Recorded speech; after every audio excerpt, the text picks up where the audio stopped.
Morning. It's Sunday, September 5th, and Ida has come and gone and left death and destruction in her wake. And in my mind, there are many questions that need to be answered with respect to Ida and her ilk, because I understand that Larry is not far behind. So in any event, I'll start with a major question. Do you believe in climate change? There are many naysayers out there, but I firmly believe in climate change. And I believe when we look at something like Ida, we must recognize that this is a 100-year storm, but it looks to me like we are getting more and more 100-year storms and wildfires, etc., and that's due to climate change.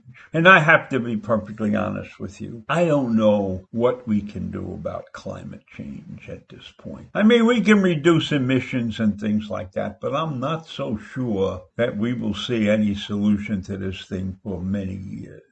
So this leads to a whole bunch of other questions. Would you feel comfortable if your children or grandchildren were living in a basement apartment? There was flooding in New York City, and in a row of 7 basement apartments, 6 of which were illegal, people died in the floods. They couldn't get out of their basement. Isn't that crazy in this day and age that we would have to worry about our children living in a basement? Now, I'll tell you something funny. When I was looking for a house, I wanted a house on a hill, and I got a house at the top of the hill. And the reason I got a house on the top of the hill was because I was afraid of flooding. And that wasn't in climate change.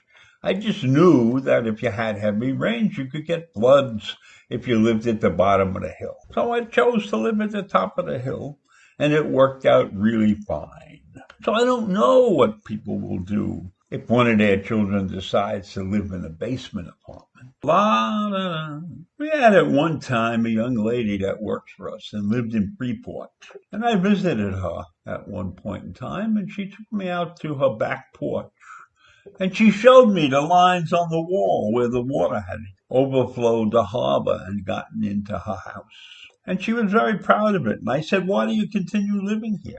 And she said, "We love the water." Well, I don't think she would have loved Ida. But in any event, there are people who are willing to live through these kinds of things. And maybe that's part of the problem. Maybe that's why these things don't get fixed. And then, of course, how would you feel about having your car parked in an underground garage? Would you be comfortable now if you were living in some high-rise apartment in Lower Manhattan and you kept your car in the garage? The other day, when Ida arrived, people ran down into the garage to try to get their cars out, and they couldn't. And the garage was getting flooded, and the water was up to the ceiling, and many cars didn't get out. And why wouldn't they get out? Because cars got stuck in the water, and you couldn't move your car. And luckily, this is the amazing part, nobody drowned in that situation. Imagine that, a flooded garage in a high-rise apartment building.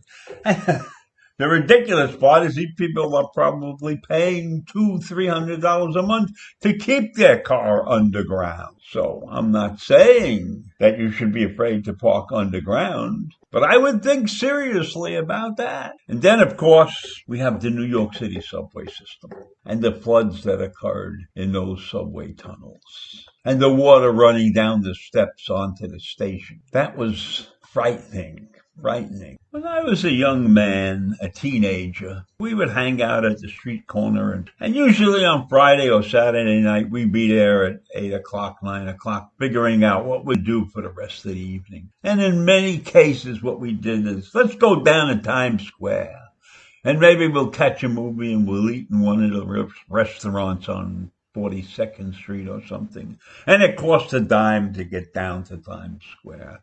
And the subway ride was reasonably nice in the evenings like that because it wouldn't be crowded. But when I rode the subway and I was working in the morning and you couldn't get a seat when the subway stopped at your station, that's what you put up with. And at that point, my train started as an elevated train, but it went underground. And now, underground is a deadly place with climate change. So what are they going to do with the subway systems in New York? How are they going to defend the subway system against the likes of Ida? Are we going to go back to the 1890s when all of the trains in the city were in an elevated line, the 2nd Avenue, the 3rd Avenue line, all elevated? Is that what we're facing? Is that the answer to Ida and her life? It's crazy when you come to think of it, that with all our advancements in the world, we are still at the mercy of Mother Nature.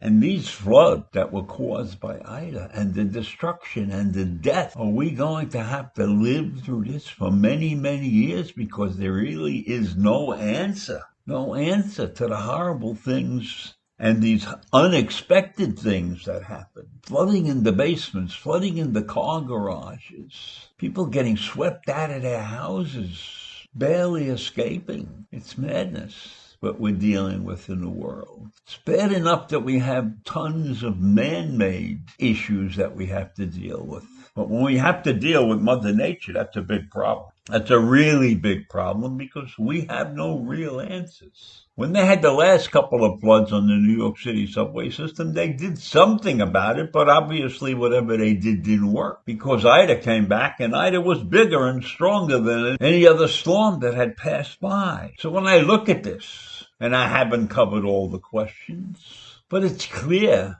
that there's no real easy answer to any of these questions.